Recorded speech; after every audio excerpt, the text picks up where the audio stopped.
कुछ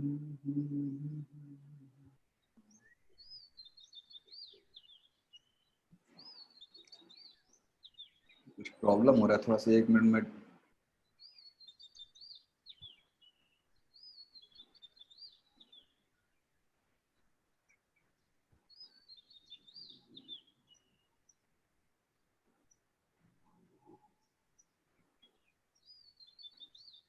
मेरा voice video clear है? प्लीज थोड़ा बताएं। एक लोग लिख दीजिए वॉइस वीडियो क्लियर है कुछ। अच्छा, thank you sir, thank you. Thank you. 1 minute में पीपीटी खोल के फिर शुरू करता हूँ।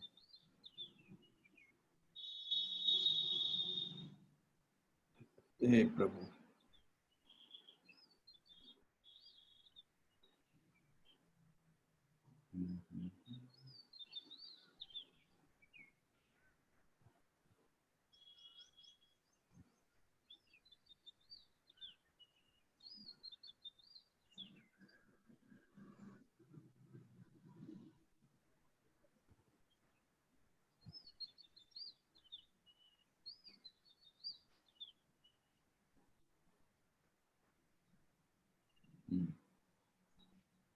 ठीक है, थैंक यू सर।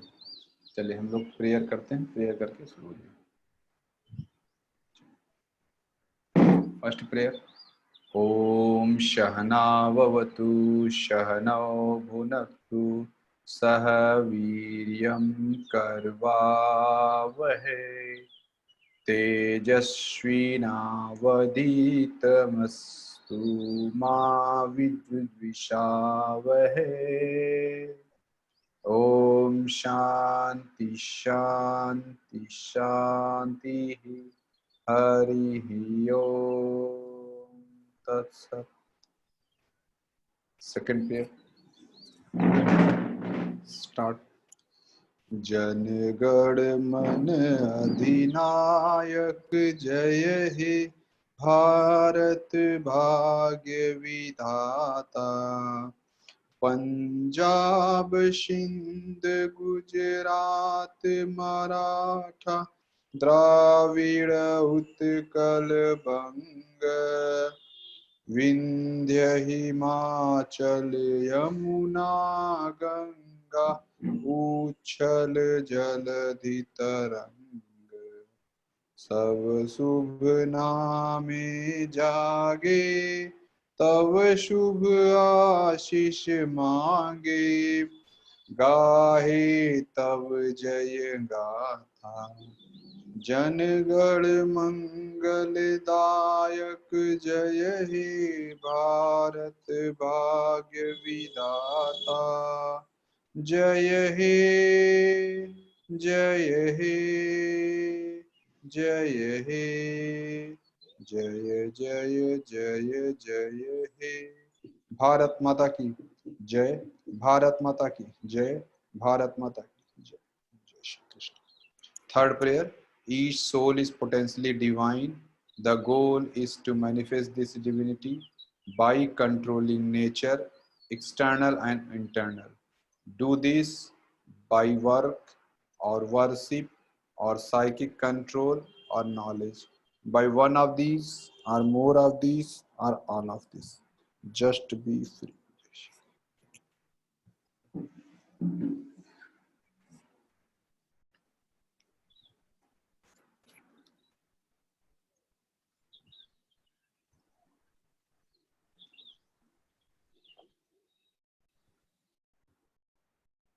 हम शुरू करते हैं। 1 मिनट जरा, 1 मिनट में वो इसको लाइव नहीं किया हूँ। एक बार मैं 1 मिनट लगेगा, मैं कर देता हूँ प्लीज।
हम लोग का जो इसमें टॉपिक चल रहा है अहिंसा चल रहा है। अहिंसा को कैसे प्रैक्टिस करेंगे अपने लाइफ में, तो अहिंसा को डिफाइन कर दिया, अहिंसा को प्रैक्टिस करने के तरीके भी की भी चर्चा हो गई। और जो अगर एक पॉइंट चर्चा हुआ, इंडियन सोसाइटी का nature. India is a society of contacts, sorry connections, not contacts. यहाँ लोग एक दूसरे से आपस से कनेक्टेड है। कॉन्टैक्ट फोन नंबर रखने वाले नहीं है कि काम से काम ऐसे रखने वाले लोग नहीं। यहाँ देख गांव में अभी भी आराम से चाय की दुकान बैठे 2-2 घंटे, जिसको जानते हैं उससे भी चर्चा हो जाती है। आप कहीं नहीं जानते, सिर्फ चाय की दुकान बैठते हैं, ऐसे ही चर्चा हो जाएगा। उसको पास भी टाइम है, आपके पास भी टाइम। तो क्योंकि हम उसकी वैल्यू करते हैं। किसी को लगता है अरे इसमें कोई ये कह सकता है ये तो टाइम वेस्ट है, टाइम वेस्ट करना है। टाइम वेस्ट करना नहीं होता। आप जो आप काम कर रहे हैं उससे क्या हो रहा है? आप सोच रहे बहुत आराम मिल रहा है, आराम को आदमी कहीं तरीके से भी ले ले, वो असली चीज है। तो इंडिया कनेक्शंस की सोसाइटी है, कॉन्टैक्ट की नहीं।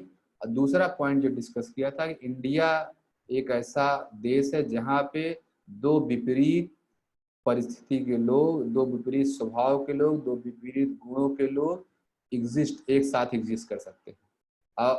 मतलब लड़ाई विचारों में भिन्नता के बावजूद कोई बहुत विशेष लड़ाई उनमें नहीं होगा। पीसफुल को एग्जिस्टेंस जिसको कहते हैं। तो कल मैंने 2-3 नेहरू जी वाला उदाहरण लिया, गांव वाला उदाहरण लिया, और एक कौन सा लिया था, 3 उदाहरण लिए, ठीक है। एक उदाहरण, तो ये 3 उदाहरण से मैंने बताया कि पीसफुल को एग्जिस्टेंस किसको कहते हैं।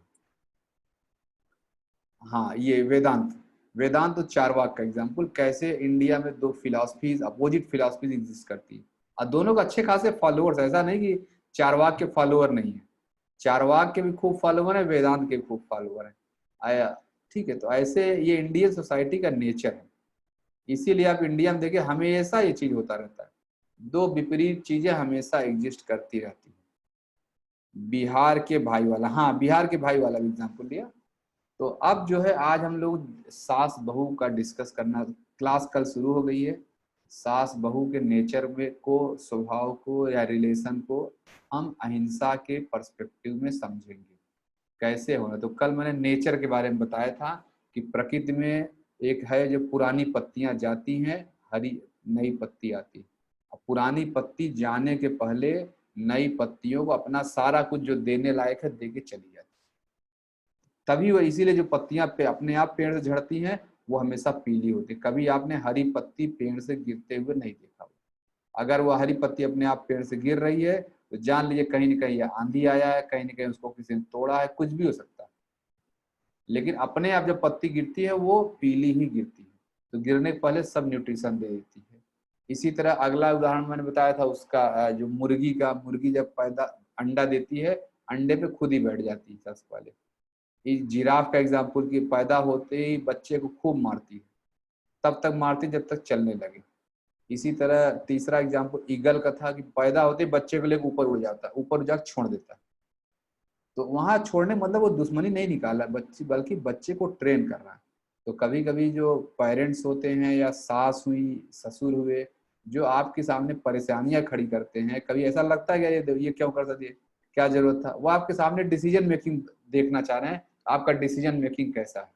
तो कभी कभी ऐसा होता है, तो परेशानी होने की बात नहीं, वो आपके भले के लिए ही कर रहे हैं। तो ये पॉइंट मैंने कल बताया था कि सास को बहू से या बहू को सास के से कैसे। सास को हमेशा बहू के साथ ऐसे बिहेव करना चाहिए जैसे पुरानी पत्ती नई पत्ती के साथ, अपना सब कुछ है जितना दे सको दे देना चाहिए। यानी मैं कहूँ तो सत्ता सौंपनी चाहिए। जनरली सत्ता सौंपता कोई नहीं, बहू भी आती है उसकी भी एक्सपेक्टेशन है कि सारा घर का चीज मुझे मिल जाएगा, और आपने, आपको देना चाहिए, आपने दिया नहीं, तो लड़ाई झगड़े होने स्वाभाविक हैं। सास की जिम्मेदारी है कि बहू को सत्ता सौंप दे, पुरानी पत्ती नई पत्ती को न्यूट्रिशन देती है, और उसके उसको ग्रोथ के लिए, भाई वो घर में नई नई आई है, सत्ता चली न सौंपे, लेकिन ये कि घर में नई नई आई है, छोटे छोटे काम में उसका जिम्मेदारी लीजिए, उसका विचार पूछिए, वो कैसे टैकल करिए, मतलब आप अपने सामने उसको ट्रेनिंग दे सकते हैं, फिर धीरे धीरे आप अलग हो जाइए। इसी तरह अगला एक पॉइंट था, मैं देख लेता हूँ, भूल गया, यहाँ तक हुआ था कल। हाँ, तो वही दूसरा था, यानी जो इस बात को नहीं मानता है, जो सास या जो बहू इस बात को नहीं मानते। जो बहू ये समझ ले कि मुझे सास से कुछ लेना देना नहीं, सास को मतलब ये क्या पढ़ी लिखी है। लोग जनरली आजकल जो लड़कियां पढ़ाई को लेकर बहुत ईगो में रहती हैं। पहले जमाने में भाई हाई स्कूल लोग पास कर ले बहुत हो जाता था, अभी तो एमए के नीचे कोई बात ही नहीं। BA, MA, BSc, MSc, MBA सब कर ले रहे हैं, बीटेक। तो जो भी है, तो आजकल के लोग, जो लड़कियां अपने आप को ज्यादा पढ़ी लिखी समझ रही हैं। पढ़े लिखे किताबी ज्ञान से कुछ नहीं हो जाता। जो अनुभव है, जो सास के पास है, वो आप कभी नहीं ला सकते। जो अनपढ़ है सब कुछ है, लेकिन जिस घर में आप बहू बन के आई हैं, वहां कैसे रहना है, किन लोगों से कैसे रिश्ते रखने हैं, किसका प्रॉपर ध्यान रखना है, वो सास ही बता सकती है आपको। आप किताब पढ़ के आप नहीं समझ सकते। किताब पढ़ के मैं सास का नेचर समझ जाऊंगी, ससुर क्या पियेंगे, ये क्या, दोस्त क्या रहेंगे, वो नहीं समझ। वो कोई ना कोई आपको बता दे, तुरंत समस्याएं सॉल्व। नहीं तो आपको 2 4 5 साल लगेगा। अपना 2 4 5 साल बचाने के लिए आपको ये काम करना चाहिए। यहाँ तक क्लियर है? देखिए, मैं कल का पूरा रिपीट कर दिया, यहीं तक हुआ था। मैं आगे चलता हूँ। नेक्स्ट पॉइंट है स्प्लिट पर्सनालिटीज। कौन मैरिड है या अनमैरिड, ये दिखाने का। यस टाइप करिए कि हाँ अभी तक का सब कुछ क्लियर है। कोई डाउट हो तो प्लीज फिंगर भी रेज करेंगे, मैं आ जाता हूँ। किसी कोई डाउट रह गया और फिंगर रेज करिए।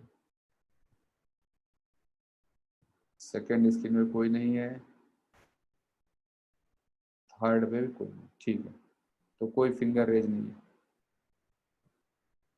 अब आते हैं मैरिज की।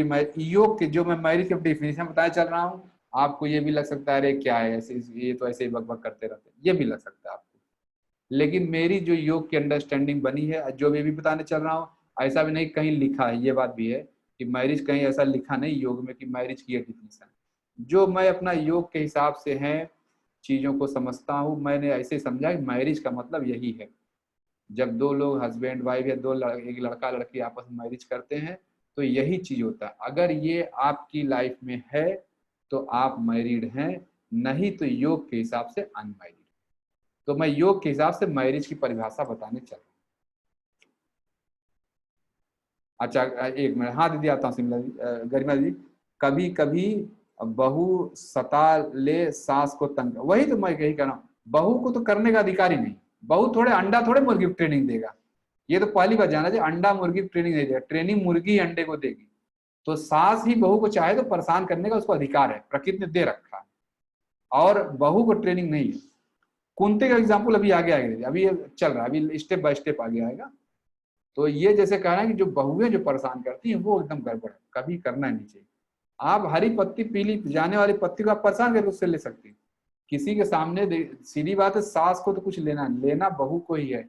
बहू को क्या लेना है कि हाँ माता जी, अम्मा, सास जो भी कहिए कि मैं यहाँ आ गई हूँ, आप मुझे ट्रेनिंग दीजिए कैसे। आप बहू जो सास है तो 30 साल सीनियर है ना आपका, ये समझिए। 30 जो सास है वो भी इसी घर में बहू बन के आई थी, लेकिन 30 साल पहले आई थी, तो वो आपकी सीनियर है। और सीनियर से हमेशा सीखा जाता है। आप लोग कॉलेज वगैरह में पढ़े होंगे, सीनियर का होता ही है। सीनियर किस लिए होते हैं? सीनियर नोट्स देते हैं, सीनियर आपको बताते हैं इन टीचर से मिलना, उनसे मिलना, ये तो बताते हैं। इसका क्लास अटेंड मत करना, उनका क्लास जरूर छोड़ना, ये वाला क्वेश्चन पढ़ लेना, वो वाला क्वेश्चन पढ़ लेना। अभी जितने लोग पढ़ाई करके आ गए हैं यहाँ बैठे हुए सब लोग पढ़ के बताइए, सीनियर हो नहीं होते तो पढ़ाई इतना आसान होता जो आप पढ़ लिए? बताइए क्या पढ़े। लेकिन आपके कॉलेज में सीनियर आपके नहीं होते तो पढ़ाई करना इतना आसान था सर? नहीं सर, बिल्कुल नहीं। बिल्कुल नहीं। सीनियर बहुत हेल्प करते हैं सर। सीनियर बहुत हेल्प करते हैं। तो सीनियर ऐसे ही बता देते हैं। कितने लोग ऐसे हैं, मैं खूब जानता हूँ कि कुछ नहीं पढ़ते, सीनियर का नोट से ले लिया, बस न क्लास जाना है न कुछ, पढ़ लिया और आराम से एकदम उससे कर लिया। सीनियर के होने से बहुत सारा आराम हो जाता है। तो सास जो है बहू की सीनियर है, बहुत बहू को उसी फेज में रहना चाहिए, ये मेरी सीनियर है, इसकी वजह से मेरा लाइफ आसान होगा, ये ऐसे करना चाहिए। अगर ये नहीं कर रहे हैं तो दिक्कत है। तो तंग करने का तो कोई बात है। जूनियर सीनियर कभी तंग कर सकता है क्या? कभी आपने किया? कोई कर सकता है नहीं मैंने अपने बीटेक में, एमटेक में, एमबीए में तंग किया है। रैगिंग लेना तो सीनियर का काम है ना। रैगिंग जो होता है वो तो सीनियर ही रैगिंग लेता है, जूनियर कभी नहीं लेता है। जूनियर तो जाकर सीखता है, बस सीनियर जो बोले चुपचाप करते रहिए। तो वही सास का रोल है, सास घर में सीनियर है। तो आपको ये ध्यान देना है कि हाँ सीनियर को आप तंग नहीं करें। जो भी आजकल ये कर रहे हैं ये भी वही है, फिर क्या कहूँ, ये वो जूनियर जो अपना ही नुकसान कर रहे हैं। जो भी जो कोई जूनियर जाए और सीनियर से भिड़ जाए, लड़ जाए, तो क्या है, अपना ही नुकसान कर रहे हैं। तो जो बहुएं सास को ऐसे तंग करती हैं वो अपना ही नुकसान कर रही हैं और अपने लिए गड्ढा खोद रही हैं। बेसिकली क्या होता है कि आप अपने बच्चे को ट्रेनिंग दे रही हैं कि सास के साथ कैसे बिहेव करना। आपकी बेटी देख रही है कैसे अब वो भी जाएगी अपने सास के साथ ऐसे बिहेव करेगी। आपका बेटा भी देख रहा है कैसे बिहेव करना है। तो जब उसकी पत्नी आपके साथ करेगी तो वो भी कुछ नहीं बोलेगा, जान रहा है मेरी मम्मी ने किया था दादी के साथ, तो मैं अपनी पत्नी को क्यों मना करूं। ये होता है। कुछ पीरियड ही होता है, होल लाइफ नहीं। सास के तंग करने का टाइम पीरियड बताएं। अभी बताता हूँ सास, ये बात तो है, सास के तंग करने का टाइम पीरियड है जब तक आप ट्रेंड नहीं हो जाएंगे, जब तक आप ट्रेंड बहू नहीं जाए, चाहे भले आप 60 साल के हो गए, लेकिन आपका अभी आगे आएगा सर, सब आगे आ रहा है पर लाइन से। अभी तो मैं सास का कुछ फर्ज बता रहा हूँ। इसमें सबसे पहला क्वेश्चन मैं देखिए भूल गया, मैं इसको अभी पीपीटी में लिख लूंगा। हर बार सोचता हूँ सभी लोग ये बताएं जो है कि जब शादी होता है, अब मैरिज पे मैं आ गया हूँ, मैं उसको यहीं पे लिख ही लेता हूँ, मैं 1 मिनट के लिए उसको लिख लूँ। मैं हर बार सोचता हूँ, मैं भूल जाता हूँ या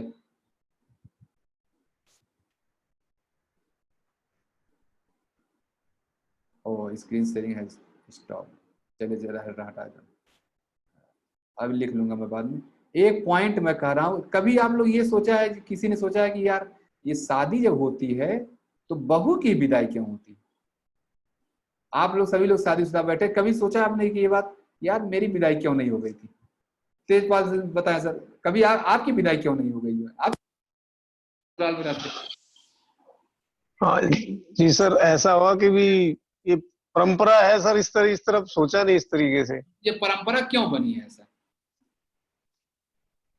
क्यों बनी है, मतलब क्यों लड़की की विदाई होती है, मैं ये कहना चाह रहा हूँ।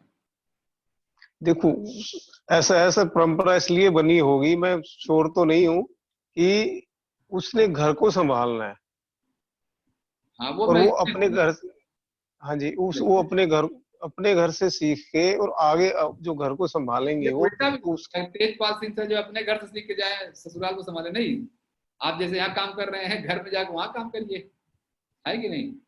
हाँ, ऐसा भी हो सकता था सर, परंपरा नहीं है लेकिन ऐसे। हाँ ले भाई क्यों परंपरा बनी, मैं इसकी बात बतानी चाहता हूँ। ठीक है, हाँ धनंजय सर बोलिए सर। सर ये हमारा पितृत्मक समाज है, कई जगह हमारा पितृत्मक समाज होता है, वहाँ तो ये परंपरा है कि लड़के जाते हैं। कहाँ पर ये हम नहीं जानते, लेकिन हम लोगों को पढ़ाया गया है सर। क्या बताया गया, फिर से बताया सर। जैसे हम लोगों का पितृत्मक समाज है, वो है, कई जगह मात्रात्मक समाज होता है, वहाँ अच्छा, पे लड़के जाते हैं बहू। चलिए मैं यहाँ जो अपना सोसाइटी वाला मैं इसका एक्सप्लेन करता हूँ, तो आप लोग देखिए, ये भी मेरा अपना इंटरप्रिटेशन है, आप इसको जरूर नहीं कि आप माने, जो मेरी अंडरस्टैंडिंग है मैंने उसको समझा, मैं ये पॉइंट लिख लूंगा, मैं हर बार भूल जाता हूँ। मैं छोटा सा जैसे मैं कहूँ कि मैं कहना चाह रहा हूँ कि विदाई लड़की की ही क्यों होती है, लड़के की विदाई क्यों नहीं होती है। मैं एक छोटा सा टास्क देता हूँ, सब लोग बताइएगा। आपको 5 किलो बालू यहाँ से, या 10 किलो मैं मान रहा हूँ, जितने मेल फीमेल है सब 10 किलो सामान तो उठा ही सकते हैं, कोई ये ना कह रहे मैं तो 10 किलो नहीं उठा पाऊंगी, सब लोग 10 किलो वजन उठा लेंगे। टारगेट मैं दे रहा हूँ आपको कि 10 किलो की बोरी उठा के, बालू का बोरी उठा के, या 10 किलो वजन उठा के जहां आप बैठे यहाँ से 50 मीटर दूर जाके रखना है, या 100 मीटर। कितने लोग रख लेंगे, यस कहिए, यस नो करिए, हाँ मैं रख लूंगा। 10 किलो वजन उठा के मैं 100 मीटर दूर जाके रख सकता हूँ, यस नो बस आंसर दीजिए, हाँ मैं कर लूंगा, कोई बात नहीं। इसी में कोई बात है सर 10 क्या, मैं तो 20 कर लूंगी, 20 दीजिए, 10 क्या कर रहे हैं। सभी लोग यस लिखे, सभी लोग यस नो लिखे, हाँ मैं कर लूंगी, कर लूंगा, सब लोग लिखिए। 10 किलो वजन उठा के ले जाना है, 100 मीटर दूर रखना है, ये सभी लोगों ने लगभग यस लिख दिया।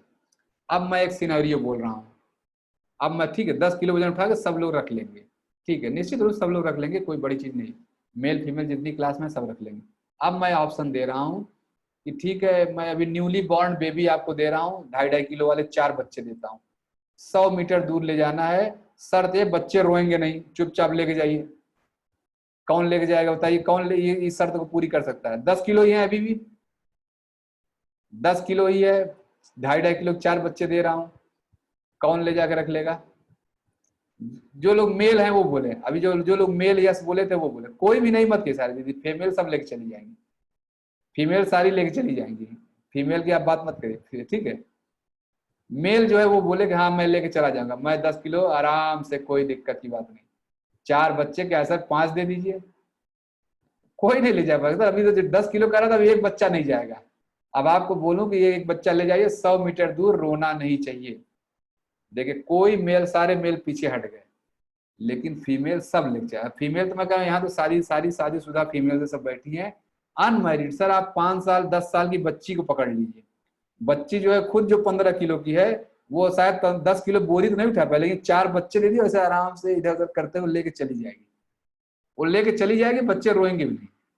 तो मैं ये कहना चाह रहा हूँ कि कुल मिला के फीमेल के अंदर बाई नेचर ये चीज भरी है कि वो बच्चों को आराम से संभालना जानती है। ऐसे ऐसे 10 साल में कह रहा हूँ जितनी यहाँ फीमेल है वो सब बड़ी हैं, 4 बच्चे शायद उठा भी लेंगे, लेकिन आप किसी 15 साल की बच्ची को पकड़िए और उसके ऊपर आप 5 किलो बोरी ला दिए तो ऐसे गिरा देगी, लेकिन 10 बच्चे से लाद दीजिए ऐसे ऐसे करके, एकदम कष्ट सहते हुए चुपचाप बच्चों को रुलाएगी नहीं और वहां पहुंच जाएगी जहां आपको पहुंचाना है, बच्चों को चुप कराते हुए लेके चली जाएगी।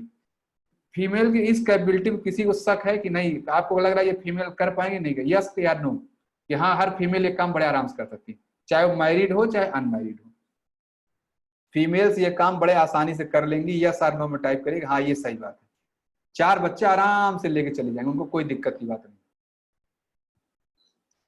सभी लोग यस नो में टाइप करिए कि हाँ ये सही बात है। फीमेल इस क्लास में जितनी है वो भी यहाँ लगभग सारी मैरिड है, जो अनमैरिड हैं वो भी, जिन जो छोटी बच्ची है जो 15 साल की, आप उसको 4 बच्चे दीजिए ना, वो भी आराम से ऐसे ऐसे लेके चली जाएगी। तो मैं ये बेसिकली ये कहना चाह रहा हूँ, जो फीमेल्स होती हैं जैसे ही जब तक वो था जहां चेतना का खेल शुरू होता है वहां फीमेल ज्यादा पावरफुल है। जब तक 10 किलो बोरी लेके जाना था आप आराम से सब लोग यस यस यस लिख दीजिए, और वहीं मैंने उसमें सिर्फ चेतना डाल दिया। जो 4 बच्चे हैं वो भी 10 किलो ही है, चेतना की वजह से उसको वो आ गया, उसमें मूवमेंट की क्षमता आ गई है, वो इधर उधर करने लगा। चेतना जहां इन्वॉल्व हो जाए सारे मेल वापस हट गए। तो बेसिकली ये कहूँ कि जो फीमेल्स होती हैं चेतना से डील करने की क्षमता फीमेल्स में ज्यादा है। चेतना जहां भी आ जाए वहां फीमेल ही डील कर सकती है, मेल डील नहीं कर सकता। अभी सूर्य नमस्कार क्लास जो लेवल 4 में आपका लूंगा तो आपको मैं वो सब बताऊंगा कि मेल किसको कहते हैं, फीमेल किसको कहते हैं, तब ये सब समझ जाएंगे। चेतना जहां भी है वहां फीमेल की परफॉर्मेंस हमेशा अच्छी होगी। जहां वो है चेतना नहीं है, अभी जहाँ लड़ाई झगड़ा हो देखिए मेल का करे 2 थप्पड़ ये थप्पड़, वहां चेतना है नहीं, मूर्खों वाला काम करना है तो मेल कर देगा, लेकिन कहीं बुद्धिमानी वाला काम करना, कहीं धैर्य वाला काम करना हो, लाइट कटी है तब भी सामने को पंखा हाँकना हो, देखिए मेल की हालत खराब हो जाएगी। लेकिन फीमेल आराम से रात को उठेगी, पसीने पर ऐसा थोड़ी पसीना उसको नहीं होता है, रात में आराम से बच्चे को ऐसे हाँकते है, आप जाओ उठो उठो उठो चलो पंखा हाँको, अपने खूब भी अपने को हवा करवा रहे हैं बच्चे को भी। अब वो क्या लग रहा है, वो फीमेल गर्मी नहीं लग रहा है, फीमेल को गर्मी लगता है, लेकिन वो सारा कष्ट सह के चेतना को कंट्रोल करने का काम फीमेल की पावर ज्यादा है। वो कष्ट सह के नॉर्मल, आप सभी लोग देखिए नॉर्मल जिन छोटी छोटी बातों पे आप गुस्सा कर देते हैं, चिल्लाते रहते हैं, और वो रिलैक्स रहती है। लाइट कट गया भी चिल्ला देते हैं, इसी गाली दे दी थी किसी को, लेकिन फीमेल आराम से सुनती रहती, कोई दिक्कत, वो अपना काम उनका चलता रहता है। तो फीमेल्स में फीमेल क्या होता है मैं आगे डिफाइन करूंगा, ठीक है। अभी फीमेल का मतलब फीमेल बॉडी नहीं है, फीमेल बॉडी होने से कोई फीमेल नहीं बन जाता, और मेल बॉडी में भी फीमेल रह सकता है, वो मैं आगे डिफाइन करूंगा जब आप सात्विक व्यवहार में चलेंगे।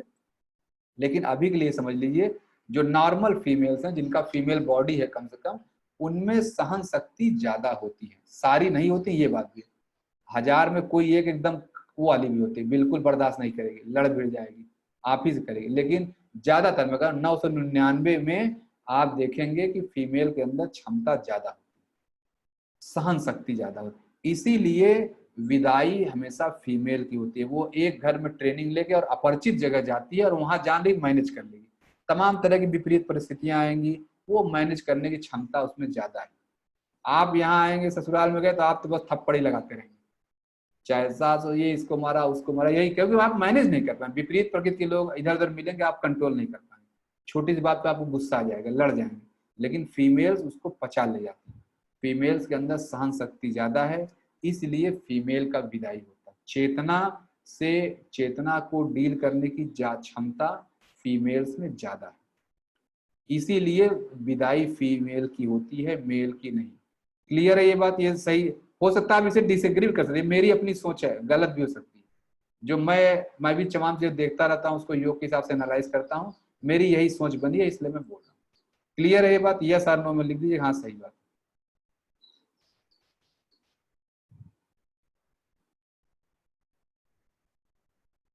ठीक है, अब मैं आगे चलता हूँ। अब मैं अगला एक पॉइंट बोल रहा हूँ, ठीक है।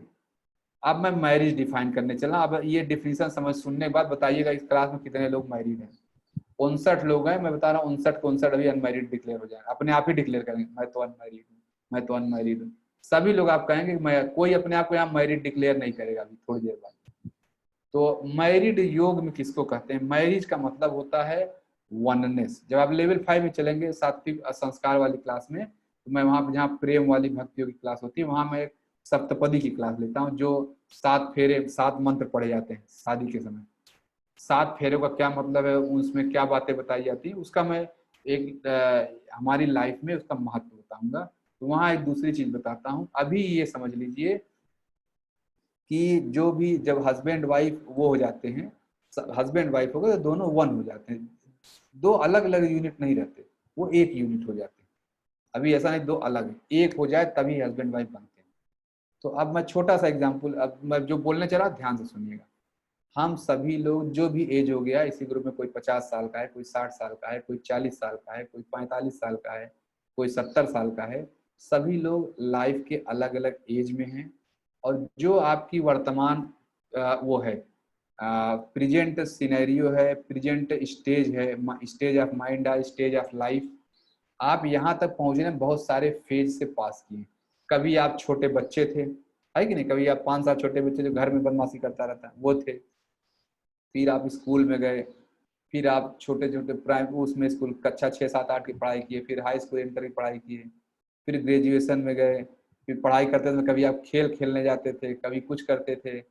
तो अलग, मैं ये कहना चाह रहा हूँ आप लाइफ के अलग अलग फील्ड से होके गुजरे हैं, और हर फील्ड में कहाँ क्या परफॉर्म किया आपने। आपने कक्षा 6, 7, 8 की पढ़ाई में आपकी थॉट क्या थी, हाई स्कूल इंटर में क्या थॉट थे, क्या विचार थे, ग्रेजुएशन में आपने कहाँ क्या किया, किसको किसके लिए आपके मन में कैसे विचार आए, ये सारे विचार सिर्फ आप ही जानते हैं। और हर लाइफ में, लाइफ के हर फेज में आपके सीने में कुछ न कुछ ऐसे राज दफन है जो आज तक कोई नहीं जानता। अब आपने कक्षा 6, 7, 8 पढ़ते हैं, आपके मन में क्या विचार है, आप क्या लगता है सारा सबको बता सकते हैं? यहाँ ये विचार आया था, वो विचार, हाई स्कूल इंटर पढ़ते थे कुछ अलग विचार आया होगा, कुछ भी। तो मैं ये कहना चाह रहा हूँ लाइफ के हर स्टेज में मन में अलग अलग विचार आए हैं, और हर स्टेज में कुछ न कुछ ऐसे राज हैं, कुछ न कुछ ऐसी बातें हैं जो आपके ही सीने में दफन है। कभी आज तक आपने किसी को बताया नहीं है, अब बता, डर भी है, कैसे बता दे यार, ये बात कैसे बता दे, वो बात, कुछ ना कुछ होता है, हर स्टेज में कुछ ना कुछ होता रहता है। ठीक है, नमस्ते जी, नमस्ते। हर स्टेज में कुछ न कुछ होता रहता है, और वो बातें आप ही जानते हैं। यानी मैं ये कहूँ, जो आप एक आदमी दिख रहे हैं, ये एक आदमी नहीं है, इसी एक शरीर के अंदर 20 शरीर घूम रहे हैं। एक जो जब आप हाई स्कूल वाले फ्रेंड से मिलेंगे तो हाई स्कूल वाली बातें क्या वो सब जानता है, हाई स्कूल आपने क्या किया था, क्या आपने किया था, कैसे बोला था, क्या बात वो जानता, उससे आप अलग बिहेव करेंगे। लेकिन वही ग्रेजुएशन वाले दोस्त से छुपा ले जाएंगे, मैंने हाई स्कूल में यार ये काम भी किया था। यहाँ आराम से कुछ नहीं, यहाँ तो आप बड़े सभ्य बन के बड़े आराम से घूम रहे हैं। लेकिन कुछ ग्रेजुएशन में भी रहते हो, कुछ ऐसे काम हो जाते हैं कि जो हाई स्कूल वाले से आप छुपाते रहेंगे। तो मैं ये कहना चाह रहा हूँ कि हर फेज में कभी आप, और हर रोल में भी, कभी आप ऑफिस में देखिए, सब जो लोग ऑफिस जा रहे हैं, आप ऑफिस में अलग बिहेव करते हैं, घर में अलग बिहेव करते हैं, रिश्तेदारों से अलग बिहेव करते हैं, बेटे से अलग बिहेव करते हैं, बेटे के उम्र के दूसरे लोगों से अलग बिहेव करते हैं। अब कोई भी दो रोल आपका दूसरा जानता नहीं, बेटा आपका नहीं जानता कि आप ऑफिस में कैसे रहते हैं। बेटा यहाँ घर में आज बड़े प्रेम से बतियाते हैं, लेकिन बेटा नहीं, हो सकता है कि आप ऑफिस में बहुत खड़ूस व्यक्ति होंगे, अपने जूनियर से बात करने की आपको तमीज नहीं होगी, एकदम कड़ा बन के रहते होंगे, ऐसे रहते होंगे, ऐसे लगता। लेकिन घर में आप बहुत स्मूथ हैं, बड़े पोलाइट हैं, सब कुछ है। तो मेरा ये कहने का मतलब कि हर व्यक्ति के अंदर 10-20 व्यक्ति होते हैं। यस आर नो, इस पर बोले कि हाँ ये सही बात है, कि नहीं नहीं मेरा तो एक ही व्यक्ति, मैं 10-20 व्यक्ति हैं। स्प्लिट पर्सनालिटी को कहते हैं। हम सभी लोग स्प्लिट पर्सनालिटी हैं, हम एक एक जगह अलग अलग बिहेव करते हैं। ऑफिस में अलग, घर में अलग, पत्नी से अलग, माँ से अलग, बेटे से अलग, बेटी से अलग, ठीक है, रिश्तेदार से अलग, कस्टमर से अलग, जिसके सबसे अलग अलग बिहेव करते रहते हैं। और ठीक है, और हर बिहेवियर में कुछ न कुछ ऐसे राज होते हैं आप किसी को बताएंगे नहीं, और वो राज सिर्फ आप ही जानते हैं।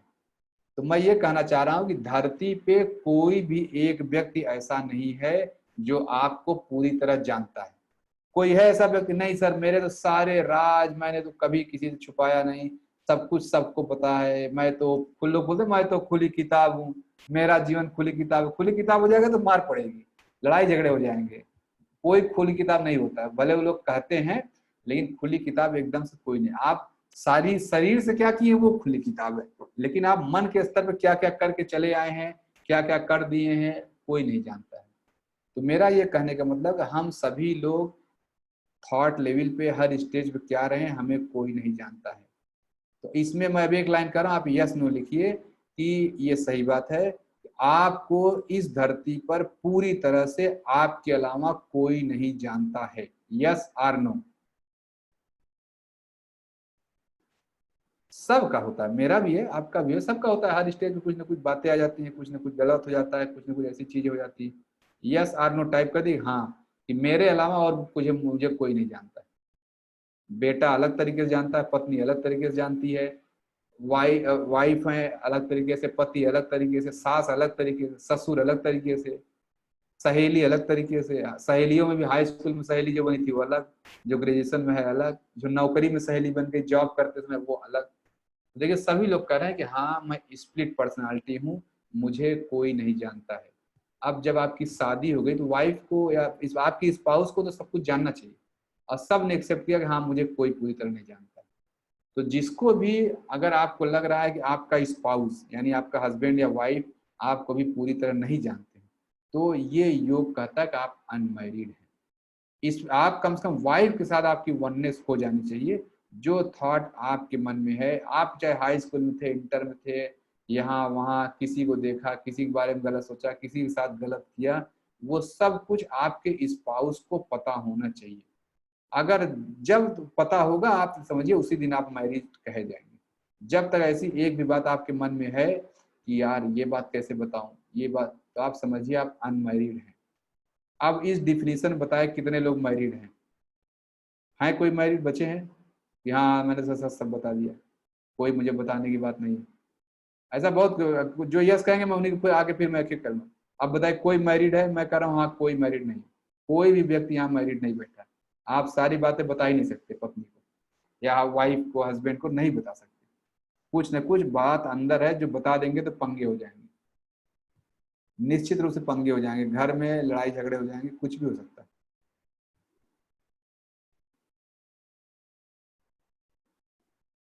टाइप करिए यस नो जो भी है कि हाँ नहीं नहीं मैं, कोई ऐसा कर सकता है? कोई नहीं कर सकता, चाहे मेल हो चाहे फीमेल। मैं खूब जानता हूँ कोई फीमेल भी ये क्लेम नहीं कर सकती नहीं नहीं सर मैं तो पूरा बता दिया, कुछ भी बताने लायक नहीं। ऐसा नहीं है, बहुत सारी बातें हैं आप बता ही नहीं सकते। बता देंगे तो घर में पंगे तुरंत हो जाएंगे। ऐसे ऐसे पंगे हो सकते कभी सोच नहीं सकते। अरे यार चलो इस छुपा के 30 साल निकल गया मैरिज का, 10 साल लाइफ बचा है, 10 साल में मर जाएंगे, चले जाए, क्यों बताएं? ये भी डर लगे क्यों बता दे जाए, बता ही नहीं सकते। तो अगर नहीं बता सकते हैं तो अनमैरिड हैं, ये एकदम समझ जाइए। इम्पॉसिबल लिख रहे हैं आनंद राज साहब, इम्पॉसिबल है। बाकी लोग तो यस तो ये कह रहे हैं इम्पॉसिबल है, मतलब ऐसा है कि बता ही नहीं सकते हैं। तो सर ये अगर जब तक ये फीलिंग है तो अनमैरिड है। योग ये कहता है मैरिज का मतलब है कि एकदम से पॉसिबल क्या, सब कुछ पता होना चाहिए, एक एक चीज आपके बारे में आपके स्पाउस को पता होना चाहिए। तो यहाँ मैं बताया कि हस्बैंड वाइफ का रिलेशन, तो और आप ही नहीं विश्वास मानिए कि इस धरती पे 99.99% लोग अनमैरिड हैं। कोई ना कोई सबके मन में ऐसी बात है, कैसे बता दे पत्नी को, कैसे पति को बता दे? अरे बाप रे, ये बता देंगे तो हालत खराब हो जाएगा, ये तो अभी छोड़ देगा, भले 4 बच्चे हो गए हैं, 4 या पत्नी भी छोड़ चली जाएगा, अच्छा ये बता दिया, अरे बाप रे भागो यहाँ से। सबके मन में सब डर होगा, कुछ न कुछ ऐसी बातें होंगी कि आप बता नहीं सकते। सर जो पूछा है वो सब बताया, हाँ सर जो पूछा वो सब बताया। अब आप देखिए जो पूछा सब बताया, आपने उसको ऐसा घुमा के बताया होगा कि बता भी दिया बताया भी नहीं। अगर वो पूछा है तो आपने बता भी दिया, बताया भी नहीं, नहा नन्ना, ऐसी बातें बोली जाती है सर। ऑफिस वगैरह में तो रोज फाइलों में लोग बोलते रहते हैं, नहा कहो नन्ना कहो, है कि नहीं? ऐसा बोलना है कि नहा भी आए नन्ना भी आए, दोनों तरफ अपने आप को सेफ कर चलते। ठीक है, ऐसा ही होता है सर, इसमें कोई वो नहीं कि नहा कहना नन्ना कहना, ऐसा कुछ जवाब दे देना है कि वो बस शब्दों के खेल में उलझ के जाए और समझ ही नहीं पाए क्या बोल गए ये। अब आप अपना हर तरह से प्रोटेक्ट भी कर लेंगे कोई हुआ। तो बेसिकली मैं कह चाह रहा हूँ आप ही नहीं, 99.99% लोग यहाँ मैरिड अनमैरिड होके घूम रहे हैं।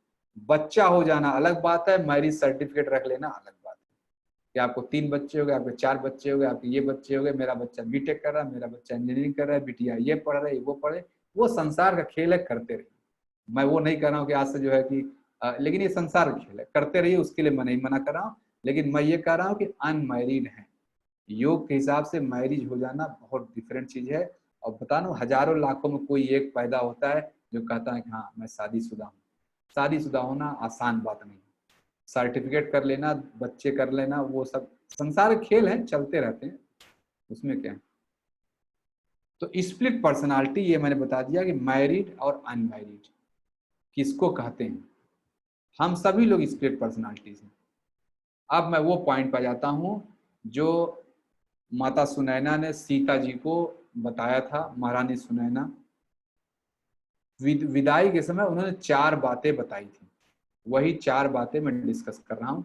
वो रामायण देखिए, रामानंद सागर वाली रामायण आ रही है, इसमें वो टॉपिक छोड़ दिया है, तो आप किसी कहीं और से जाके देख लीजिए। मैं देखा था कि वहाँ वो टॉपिक छोड़ दिया।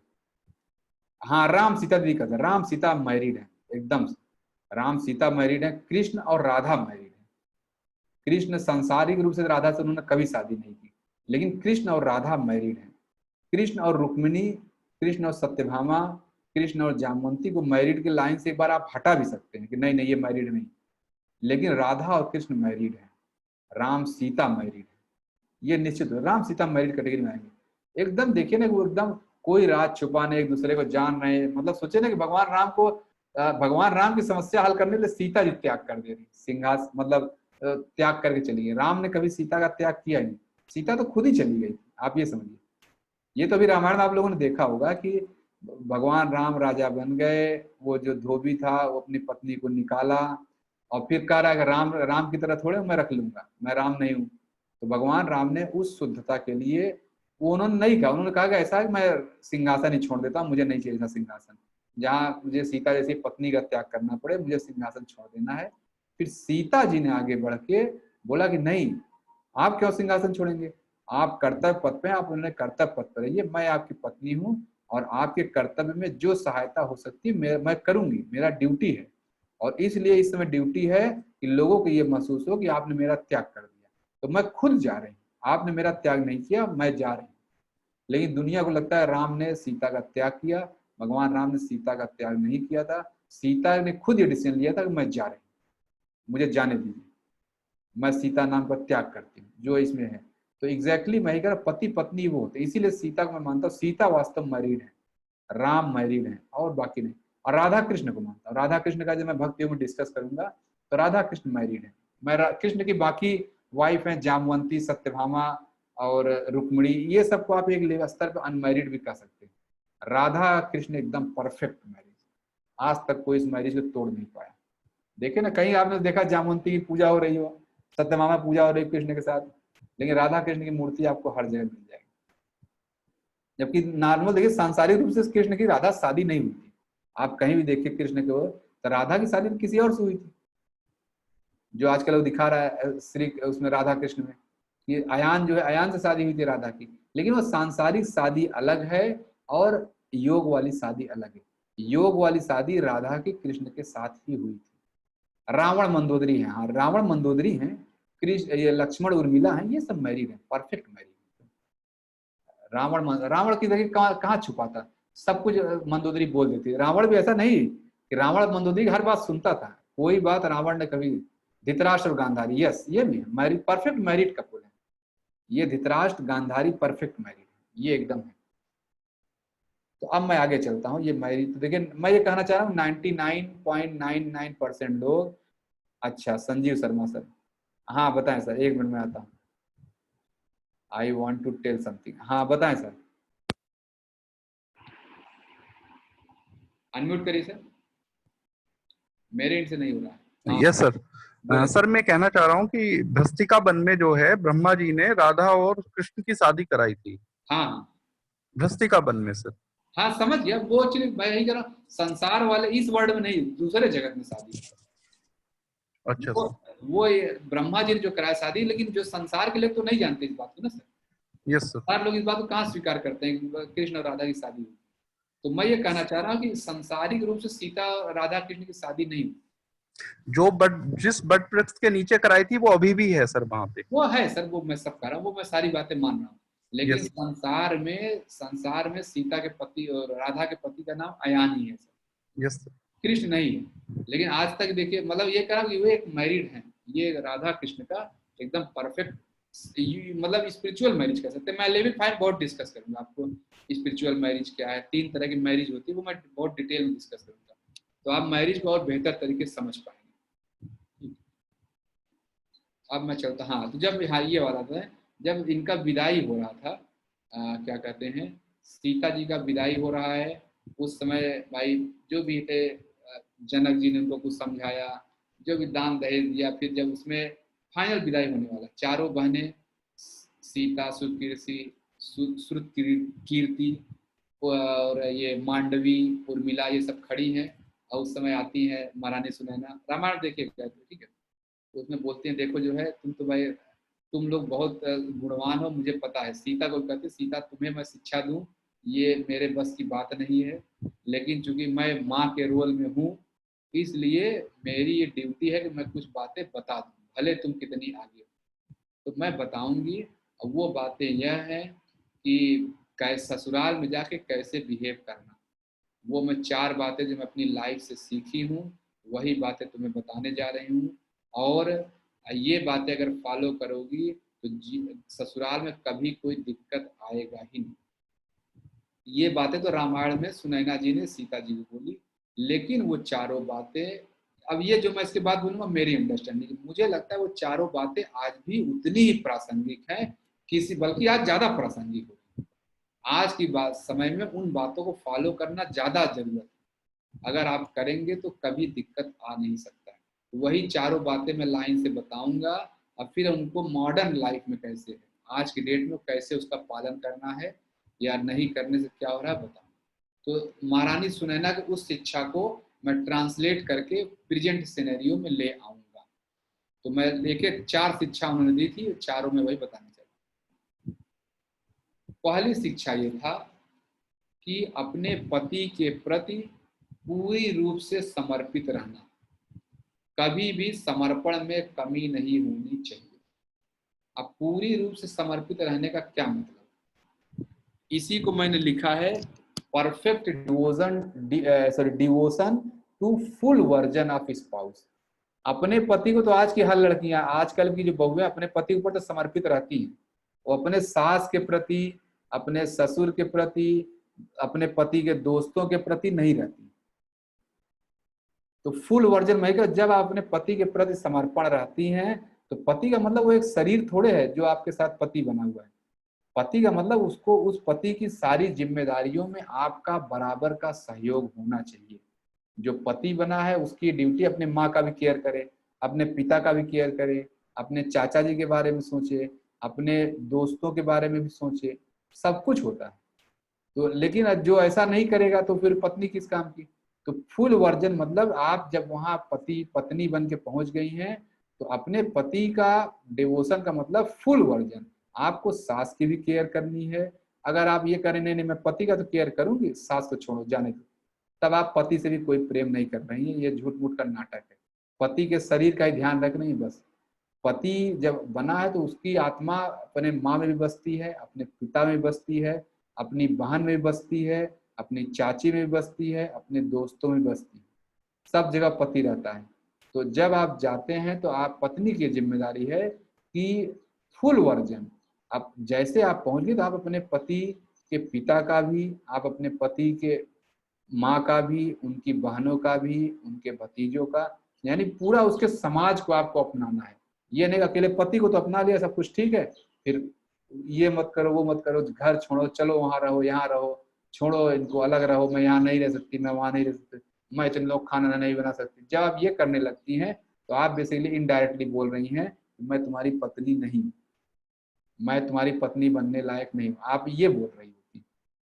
ये मैं पहला पॉइंट क्लियर। आजकल यही समाज में खूब हो रहा है, चारों तरफ यही हो रहा है कि पत्नी जो है पति का केयर करने को तैयार है, जो लड़कियां हैं, हालांकि आजकल और भी इससे भी शायद डिग्रेड हो चुका है, वो बच्चे उसका भी केयर नहीं कर रही, अपने जो है पति का भी केयर नहीं कर रही, समय नहीं उनके पास, मोबाइल में इतना बिजी हैं, इतना दोस्तों में बिजी हैं, इतनी पार्टी में बिजी हैं, जॉब में बिजी हैं, अपने पति का नहीं ध्यान रख पाए। फुल वर्जन तो छोड़िए, जो एक वर्जन सामने दिख रहा है शरीर वाला, वो उसका भी ध्यान नहीं रख पाती, अपने पति का नहीं ध्यान रख पा रहे। तो फुल वर्जन कहाँ? फुल वर्जन मतलब सास ससुर, दोस्त यार, बहन भाई भतीजे, पूरे परिवार का आपको ध्यान रखना चाहिए। जब तक आप पूरे परिवार का, इन सब का आप ध्यान नहीं रख रही हैं, तो आप ये मत कहिए कि मैं अपने पति का ध्यान रखती हूँ। आप पति का ध्यान नहीं रखती। एक लाइन में ये बात समझ लो। हाँ दीदी, मैं ऐसे ही थोड़े बोला, मैं तो अब आप लोग तो थोड़ा मुझसे लगता है उम्र में बड़ी है, मैं तो जिस एज में अपने आसपास सब देख रहा हूँ, मेरे उम्र में तो सब वही हो रहा है। चारों तरफ इंडस्ट्री में लड़कियां पढ़ लिख गई, यही सब हो रहा है। पढ़ाई लिखाई के नाम पे वो अपने आप को इतना मॉडर्न हो गई हैं, या मुझे सास नहीं चाहिए, मुझे ससुर नहीं चाहिए, मैं तो ये किताब पढ़ ली, मैं तो वो किताब पढ़ ली, किसी को वैल्यू नहीं करना जान रही लड़कियां आज की। ये बहुत ही गलत है। ये आजकल की लड़कियां, मैं यही कह रहा हूँ कि अपने उस पति वो पत्नी बनी नहीं रही, पत्नी बनना जानती नहीं। ये भी है कि उनको कोई बता भी नहीं रहा है, ये सब बातें कौन बता रहा है, ये भी दिक्कत है। पिछले बैच में दीदी बोली भैया ये सब क्लास जो है फिर आपका पत्नी बनने पहले सबको ट्रेनिंग होनी चाहिए। बिल्कुल ट्रेनिंग होनी चाहिए, किसी ने सिखाया नहीं, रामायण महाभारत कोई देखता ही नहीं आजकल, तो घर में बैठे हुए चुपचाप आप पिक्चर देखते हैं, आप हैरी पॉटर और क्या कहते हैं मोगली, शक्तिमान, ये सब देखने लगे, ये दिक्कत है। तो बेसिकली मैं कह रहा हूँ फुल वर्जन ऑफ स्पाउस से अगर लव करते हैं, डिवोशन है, तब आप मैरिड हैं। यानी पत्नी की जिम्मेदारी है कि अपने पति के फुल वर्जन से प्रेम करें। मैं एक लाइव एग्जांपल बता रहा हूँ। दो दोस्त हैं, तीन दोस्त हैं, ठीक है, एकदम लाइव केस है, और तीनों जो है आपस में मिलते हैं बस शादी के, मतलब पहले एक की शादी, फिर दूसरे की शादी, फिर तीसरे की शादी हुई, तीनों शादीशुदा हैं। 10 साल बाद मिलते हैं, जैसे हॉस्टल वगैरह में होता है, लोग बतियाते हैं, हॉस्टल वाले मिले, साले फोन नहीं करते हो, ये नहीं करते, वो आपस में शिकायत कर रहे हैं, ठीक है। अभी आता हूँ पति क्या बात है, बताता हूँ पति कैसे बिहेव करेगा वो बता रहा हूँ। अभी पहले पत्नी का सुन लीजिए। तो इसीलिए मैंने वहाँ स्पाउस लिखा है, वहां मैंने पति पत्नी नहीं लिखा है। Perfect devotion to full version of spouse, ठीक है, वहां मैंने हस्बैंड नहीं लिखा है जानबूझ के। तो अब जैसे देखिए नॉर्मल जो मैं एग्जाम्पल बता रहा हूँ, तीन दोस्त मिले शादी के 5 साल बाद 10 साल बाद, अब शिकायत, साले फोन नहीं कर सकते हो, ये नहीं कर सकते हो, बात नहीं करते हो। पहले कितना बात करते थे भाई, कॉलेज में जब पढ़ते थे, बीटेक एमटेक करते रोज बतियाते थे, दिन में 2 घंटे बतियाते थे। अब शादी को 5 साल 10 साल हो गया, 2 बार फोन नहीं हुआ। तो उसमें से एक ने बताया जो है, यार मैं शादी के बाद बात करना शुरू किया, जैसे बात करता था मेरी पत्नी टोक देती थी, बात मत करो, टाइम वेस्ट करते हो। मैं पहले तो मैं फोन शादी के पहले आधे घंटे बतिया रहे, 1 घंटे बतिया रहे हैं, बाद में पत्नी टोकने लगी, नहीं छोड़ दो, क्यों बात करते हो, वेस्ट करते हो। तो एक ने तो पत्नी की बात मानी, छोड़ दिया, बात करना है बोला यार इसीलिए छोड़ दिया, और कोई बात नहीं, ठीक है। अब देखिए तीनों बंद कमरे में ये बात हो रही है, ठीक है। तो कह रहा अब ऐसा नहीं तीनों बुरा माने, ठीक है, साले उसको चाहे साले बीवी गुलाम हो गए हो, यही जो है फोन नहीं कर सकते हो, यही वहां बात करके हो गया। अब उसमें दूसरा वाला बोल रहा है कि हाँ यार ये बात तो सही है, मेरी पत्नी ने भी मुझे टोका था, लेकिन मैंने पहले दिन उसको समझा दिया, पहले दिन उसने समझा दिया कि आज बोल दी हो, आज के बाद दोबारा ये बात मत बोलना। मैं अपने दोस्तों की भी वही वैल्यू करता हूँ जो तुम्हारी करता हूँ। मेरे लिए मेरे दोस्त किसी से भी कम नहीं है, तुमसे वो कम नहीं है, जिनके साथ मैं सारे सुख दुख झेल लिया हूँ, आज अच्छी नौकरी में आ गया, मेरे कष्ट के समय में तो वही लोग मेरे साथ थे। आज तुम्हारे कहने से मैं बात ना करूँ इनसे, कैसे? तुम्हें जो सोचना हो सोचो, आज से तो दूसरे व्यक्ति ने अपने पत्नी को ऐसे समझा दिया। अब पत्नी वो बात समझ गई कि हाँ ये एकदम सही कह रहे हैं।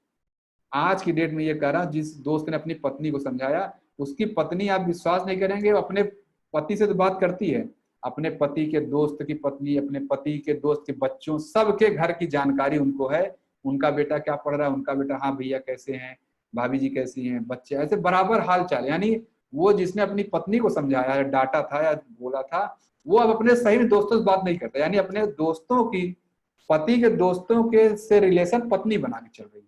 अब पति भी जानता है कि हाँ मेरी पत्नी सबसे बराबर बात करती है, सबका हाल चाल पूछती है, सबके बच्चे के बारे में पढ़ाई लिखाई करना, कौन क्या कर रहे हैं, किसके यहाँ शादी ब्याह हो रहा है, सब कुछ जानती है। पत्नी ले चलेगी, चलो उनके यहाँ शादी है, आपको चलना है। देखिए एक बार पति ने ये बात समझाई थी, पत्नी ये बात समझ गई। और उस जिनकी मैं बात कर रहा हूँ, उस लड़की का इतना सम्मान है लड़कों अपने मतलब अपने पति के दोस्तों के बीच कि हाँ यार वाइफ हो तो ऐसी, इतना मान सम्मान है आप विश्वास नहीं करेंगे। क्यों? सिर्फ इसीलिए अब उनका पति जितना बात नहीं कर जितना वो बात करती है सबसे, हाल चाल होगा, बर्थडे एनिवर्सरी पता है उनको, बच्चों का ध्यान रखना, कौन किस क्लास में पढ़ रहा है, किसके पिताजी की तबीयत खराब है, वो खुद अपने पति बताती है तुम उनके पिताजी की तबीयत खराब है, चलो घूम के आते हैं, उनके मम्मी के चलो देख के आते हैं। यानी मैं कह रहा पत्नी ने कैसे फुल वर्जन ऑफ स्पाउस को अपना लिया। और आज की डेट में कह रहा हूँ वो पत्नी बहुत ही पूजनीय है, अपने पति के दोस्तों के बीच एकदम बहुत ही पूजनीय है, बड़ा ही रिस्पेक्ट है उनका।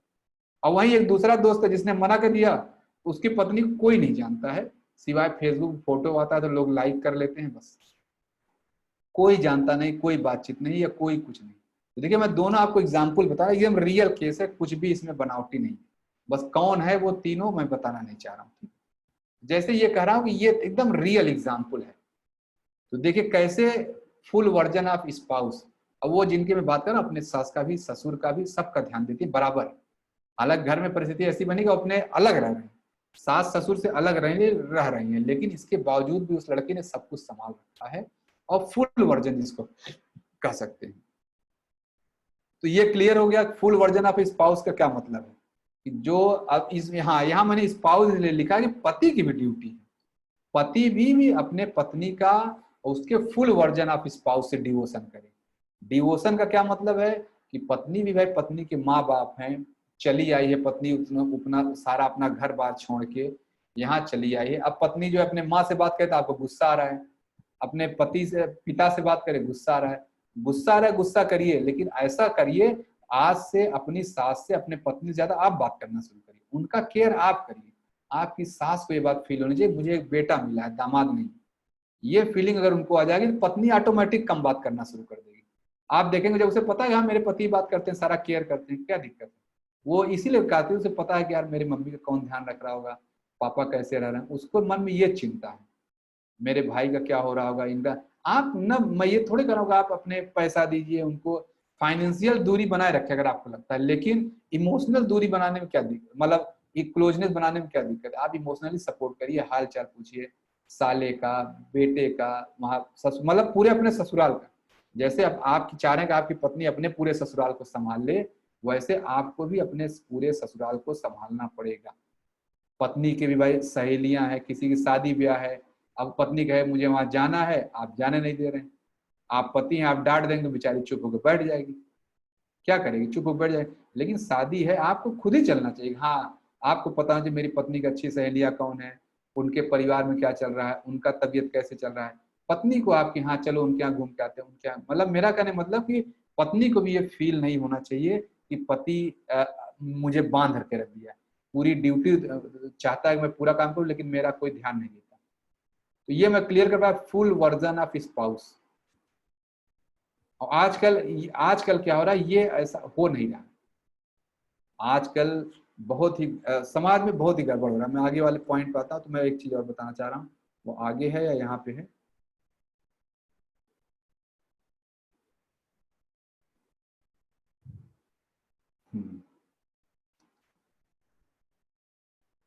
ठीक है, ये पहला पॉइंट क्लियर हो गया। दूसरा पॉइंट जो है, पहला पॉइंट जो है, दूसरा पॉइंट है कि आपको parent in laws as parent in biology, यानी माता सुनैना ने सीता जी को दूसरी शिक्षा दी थी कि देखो आज से मैं तुम्हारी विदाई कर रही हूँ, आज से तुम्हारे सास ससुर ही तुम्हारे असली माता पिता हैं, मुझे आज से डुप्लीकेट समझना, आज से कोई भी समस्या हो तो पहले मुझसे बताने मत चली आना, डायरेक्ट जाना अपने सास ससुर को बताना, अगर लग रहा है कि वो नहीं कर रहे हैं तब मुझसे बात करना। आज से जो तुम्हारे इन लॉज हैं वही तुम्हारे सच्चे माता पिता हैं, तुम्हारे सुख दुख का साथी वही लोग हैं, उन्हीं के पास जाना बताना, डायरेक्ट मुझे बताने मत आना। अब आजकल बताइए ऐसा हो रहा है? आजकल तो ये पत्नी लड़की घर में सांस ले रही है, सासू माँ को पता है, लड़की की माँ को एक एक बात पता है। चाय बन गई, पानी बन गया, पानी गर्म हो गया, बेटी नहाने जा रही है, बेटा ये करने जा रहा है। हाँ आज देखिए आजकल तो ऐसा ही कर, आजकल जो है माँ को पहले पता होता है। सास को घर में, उसी घर में सास है, पति है, नहीं पता है मेरी पत्नी खाना खा ली है नहीं, मेरी पत्नी नहा ली है कि नहीं, मेरी पत्नी कहाँ है। सास को, जो लड़की की माँ है वो दूर बैठी है, उसको सब कुछ पता है कि अब चाय बन गया है, अब पानी पीने जा रहे हैं, अब नहाने जा रहे हैं, अब पूजा कर ली है, अब पति आने वाला है, सास आने वाली है, ससुर आने वाला है, सब कुछ एक एक बात जो आजकल सासों को, मतलब लड़की की माँ को पता चल रही है। बहुत बड़ा कारण है आज की डेट में समाज में अव्यवस्था फैलने का, क्योंकि माता पिता उसके आप बन चुके हैं दूसरे। आप माता पिता बनने की कोशिश मत करिए, आप विदाई कर चुके हैं, थोड़ी देर के लिए उसको फ्री छोड़िए, उसको वहां वो मिले, घर में घुले मिलेगी तब तो उसके रिलेशन बनेंगे। यहाँ से विदाई हुई नहीं, रास्ते में पहुंच गई, अब यहाँ से घर से जहां आपने विदाई किया वहां 100 किलोमीटर दूर उसको जाना है गाड़ी में, उसी में आपने 20 बार फोन कर दिया। अरे आपको पता है 100 किलोमीटर दूर 3 घंटे लगेगा, 3 घंटे बाद फोन करिए, लेकिन उसी में कहाँ पहुंची, ठीक हो, खा ली, ऐसे ही 100 बार आपने रास्ते में ही फोन कर दिया। तो अब क्या होगा, ऐसी समस्याएं आनी है। आजकल एकदम यही हो रहा है कि हाँ एकदम सही कर, आजकल की तो माँ शिक्षा नहीं, यही मैं कहना दीदी, हर माता को अपनी बेटी को शिक्षा देनी चाहिए कि आज से विदाई हो रहा है, आज से तुम्हारे माता पिता वही हैं, आज से मेरे पास मत आना, अगर कोई पहली समस्या होती है तो मेरे पास मत आना। अब आप, मैं बता रहा हूँ जो लड़कियां हैं आज की डेट में, अगर अपने सास ससुर को माता पिता मान ले तो आप देखिए 99% समस्याएं सॉल्व। आप अपने सास ससुर पर जाकर अपनी समस्या बताइए, तो बताते नहीं, आप जाते ही नहीं है, बस मम्मी को फोन किया, मम्मी ये मम्मी वो, थोड़ा सा बात हुआ, पापा चले आए, चलो बेटी चलो घर चलो, या चले आए 5,000 रुपए दे के चले गए, हो गया खत्म बात। ऐसे नहीं होता है। आप एक बार उनको मानिए, जब तक माता पिता आप उनको नहीं एक्सेप्ट करेंगे तब तक दिक्कत होगा। आजकल की बहुएं क्या है, लड़कियां क्या है, पहले क्या बोलेंगी, पहले वो तो बेटी माने, मैं क्यों मानूंगी। वो आपसे वहां तो नहीं बोलेंगी ना, अपनी माँ से बोलेंगी और न सास से, लेकिन पति से बोलेंगे तुम्हारी माँ मुझे मानती है, पहले वो बेटी माने तो मैं मानूंगी। यानी आप चाह रहे पहले वो पहल करे। ये एग्जैक्ट कह रहा हूं, पहल हमेशा लड़की को ही करनी है, पहल लड़की को करनी है, बाकी लोग सपोर्ट करेंगे। आप उस घर की बेटी बनना चाह रहे हैं बहू से, तो पहल आपको करनी पड़ेगी। आप ये मत कहिए कि मुझे जो है सारा पहले माहौल दे दें जैसे मेरे मायके में था, फिर मैं बेटी बन के दिखाऊंगी। जैसे मेरे पापा मुझे रोज किसी काम के लिए नहीं बोलते थे, कोई मुझे वहां उठाने वाला नहीं था, मैं 11 बजे सोऊं 12 बजे उठूं, कोई बोलता नहीं, चाहे मैं मूवी देखूं चाहे जो करूं, वैसे मुझे माहौल दी तब मैं बेटी बनूंगी। ये दिक्कत है, वैसा माहौल यहाँ दे देंगे तो क्या काम कौन संभालेगा, घर को कौन संभालेगा। हर समय वो आराम नहीं मिल सकता, जो माँ के घर में आराम मिला हुआ है, जो मायके में मिला हुआ है, वो ससुराल में आराम नहीं मिलेगा। आजकल लड़कियां वही चाहती हैं कि पहले मुझे मायके जैसा एनवायरनमेंट मिले, मैं वैसे जैसे वहां चाहे जो सोती थी, चाहे जब सोती थी, चाहे जो खाती थी, चाहे जो पहनती थी, चाहे जहाँ जाती थी, मुझे सारी छूट थी, वैसी छूट मुझे यहाँ दीजिए तब मैं बेटी बनूंगी। ये एक सोच गड़बड़। बेटी की शुरुआत आपको करनी है, ससुराल वालों को नहीं। आप शुरुआत करिए, वो फैसिलिटेट करेंगे, उनका काम ये है कि आपको सपोर्ट करना। लेकिन अब आप कहिए शुरुआत भी वही करें, वही फैसिलिटेट करें, आप तो बस कुछ नहीं, आप तो बस पढ़ ली हैं, डिग्री ले ली है और नौकरी कर रहे हैं, इतनी सैलरी पा रहे, उतनी सैलरी पा रहे, कोई बहुत ज्यादा महत्व नहीं। आप लाख रुपए पा रहे, 50,000 पा रहे, 2 लाख पा रहे, सब कुछ भी महत्व नहीं, इन सब बातों का ज्यादा महत्व नहीं। वो क्यों महत्व नहीं, मैं लेवल 5 में डिस्कस करूंगा, आप लोग वहां पहुंचेंगे तब मैं डिस्कस करूंगा। सॉरी, ये लेवल 4 में, लेवल 4 में जब चक्र वाली क्लास आती है। आज इसको ही, हाँ इसको इंडिपेंडेंट, ये पागल है सर जो अपने आप को इंडिपेंडेंट कर रहे हैं, ये सब पागल टाइप के लोग हैं।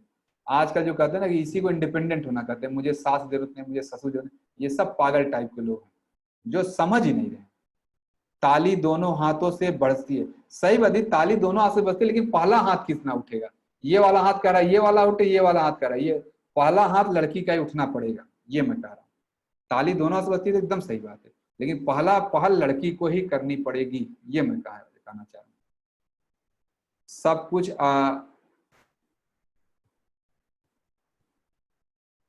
हाँ, जैसे ये सब कुछ अपनाने के बाद भी कोई घर का सदस्य ना माने तब क्या करें। तब जैसे करो, अगर आपने फुल वर्जन ऑफ स्पाउस अपना लिया, नहीं मानता तो वो मूर्ख व्यक्ति है। तब मैं वो डिस्कस, जो आजकल सात्विक व्रत वाली क्लास में मैं डिस्कस करके कर रहा हूँ, तब वो पॉइंटर है, वो पॉइंटर है, आपको आगे निकल जाना है बस। पॉइंटर मिल गया, बात खत्म। पॉइंटर मिलता है, पॉइंटर से हमेशा आगे जाया जाता है, पॉइंटर पे रुका नहीं जाता। आप उससे आगे बढ़िए बस, वो उसको जस्ट उपेक्षा करके आगे निकल जाइए, जस्ट उसकी उपेक्षा करिए जैसे वो व्यक्ति परिवार में है ही नहीं। बस ये नहीं कहना चाह रहा उसके पास आज जाके यहाँ से तुम मेरे लिए मर गए, तुम ऐसा बोलना नहीं है। आप मेंटली उसकी उपेक्षा करके चुपचाप आगे बढ़ जाइए, उस वो पॉइंटर है, आपको आगे ले जाना चाह रहा है। तो ये मैं दूसरा पॉइंट बता पाया। हाँ, तो दूसरा मैं एग्जाम्पल बता दूं, एकदम रियल केस है ये भी जो बता रहा हूँ। ऐसा मैंने एक सुना है, सुना मतलब पूरा। एक माँ जो है अपनी, देखिए, एक जो है पति जो है एक बड़े शहर में, इंडिया के बड़े शहर में नौकरी करता है, काफी अच्छी पोस्ट पे है। पति पत्नी और एक बच्चे वहां रहते हैं, छोटी सी बच्ची 3 साल की है, रह रहे हैं बड़े आराम से रह रहे हैं। फिर अचानक जो है पति एक दिन बोलता है कि मम्मी पापा को भी लाते हैं, वो भी, अब यहाँ बड़ा सा घर मिला है, 3 BHK 4 BHK घर मिल गया है, सरकारी नौकरी में बड़ा सा घर मिल गया है, रहने वाला ही कोई नहीं, 2 कमरे में हम लोग रहते हैं। तो चलो मम्मी पापा को बुला ले, 1 आध महीने वो लोग यहाँ रहेंगे। अब मम्मी पापा आ गए 1 आध महीने, ठीक है, लड़के के मम्मी पापा आ गए। लड़के के मम्मी पापा घर आए तो लड़की की माँ क्या सिखा रही है, ये मैंने सुना है, मैं वो रिकॉर्डिंग में सुना इसलिए मैं कह रहा हूँ। अरे लड़की की माँ सिखा रही, अच्छा बूढ़ा बूढ़ी आ गए हैं, ऐसे मैंने सुना है, बूढ़ा बूढ़ी आ गए, ऐसा करना ना, आज से खाना थोड़ा कम बनाना। वो कितना भी बोले उसका सुनना नहीं, ऐसे 2-3 दिन करोगी भाग जाएंगे। खाना मत देना, काम मत करना, अपने जो बोल देना मुझे सिर दर्द करा, दिन भर लेटी रहना, सास को करने दो, वो आ गई करेगी, क्या करेगी बैठ के। ये रिकॉर्डिंग मैंने सुनी है, लड़की की माँ लड़की को सिखा रही। सोच लीजिए कल फोन पे क्या क्या हो रहा है। लड़के ने मुझे वो रिकॉर्डिंग, बाई चांस वो रिकॉर्डिंग रिकॉर्ड हो गया बात, लड़का भी सुन के दंग था। लड़के ने मुझे दिखाया, भैया देखिए जो है मेरी सास क्या सिखा रही, मतलब मेरी पत्नी को बोले मैं क्या करूं जो है। तो मैं कहा इसके लिए पत्नी से खुल के बात करो, और क्या, कि भाई ये सिखा रही है और आप सीख भी रही हो और आप कर भी रही हो ये चीज।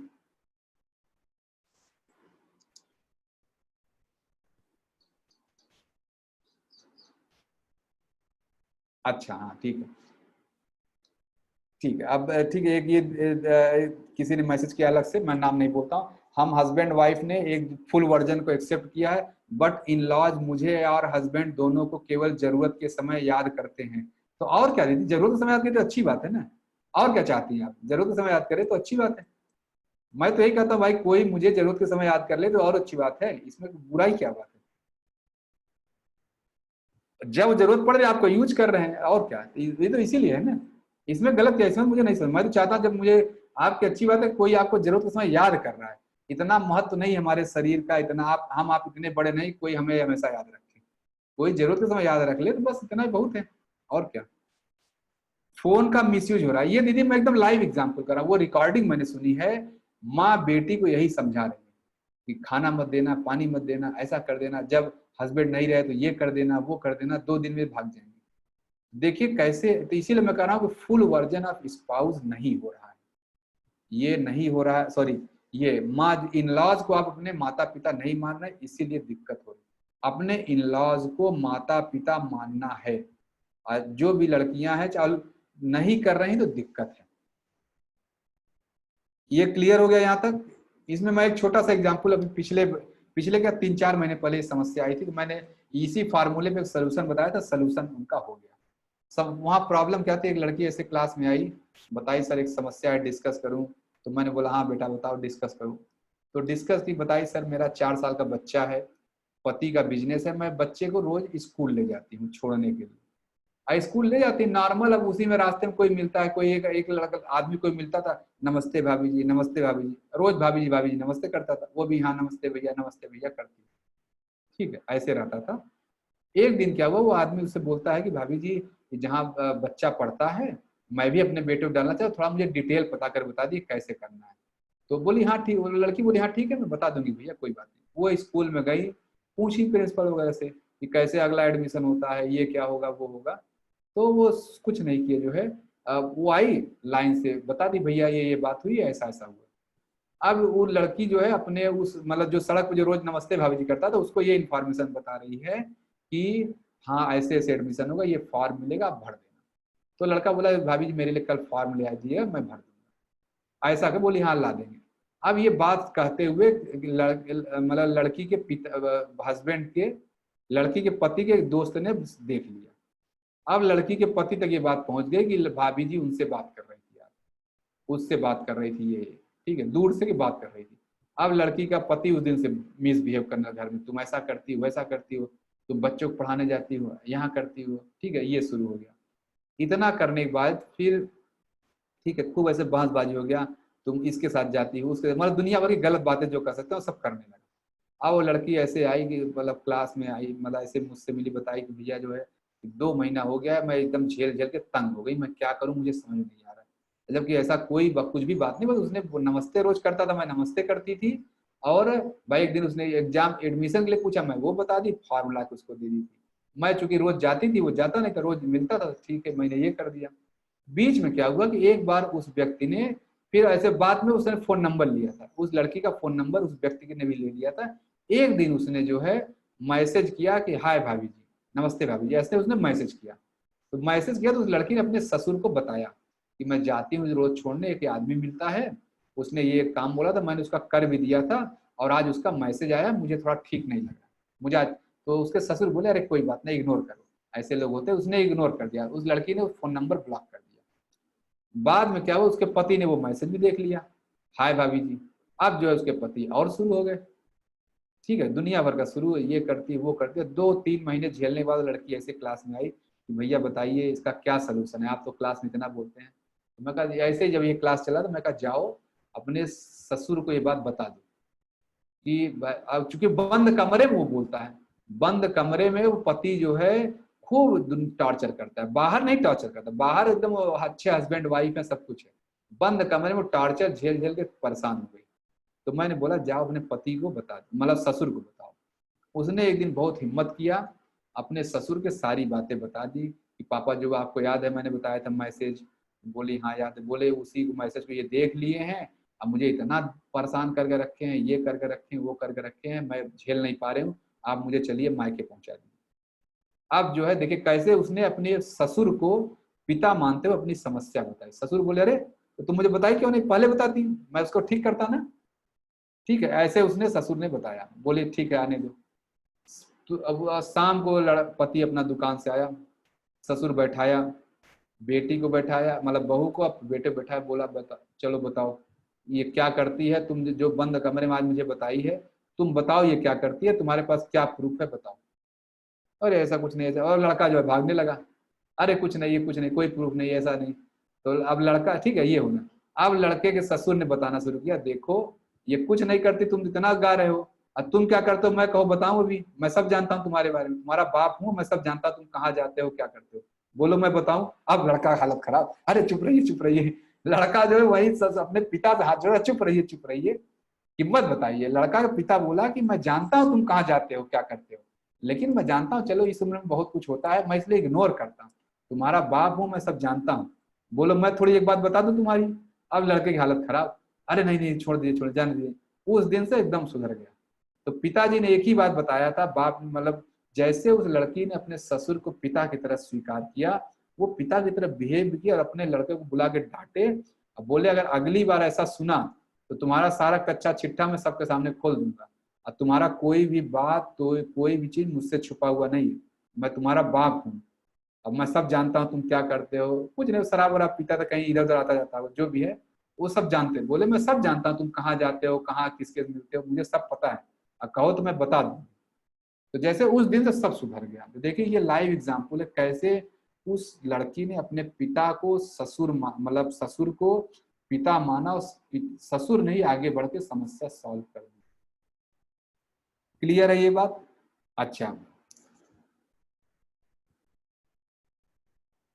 अच्छा देखिए अब वो लिख रहे हैं दीदी जो है पेरेंट्स इन लॉज दोनों की 15 साल पहले डेथ हो गई है, इन लॉज मीन्स भाई, अच्छा बाकी भाई तो कोई बात नहीं, नॉर्मल रहना है, कोई नॉर्मल, जब अगर वो अपने जो मतलब पति के भाई बहन हैं अगर वो पति को ही नहीं मान रहे हैं तो पति के फुल वर्जन में वो नहीं आते। अगर वो अपने भाई को भाई नहीं मान रहे तो फुल वर्जन में कहाँ है, वो फुल वर्जन के डिफिनीशन से हट चुके हैं। तब उनको भी खत्म कर देना है, और क्या इसमें क्या दिक्कत की बात है। दबाव ही दबाव को हटाता है। हाँ, if husband and mother in law record the call of her wife or no after 18 years of life only to control her, then what सी।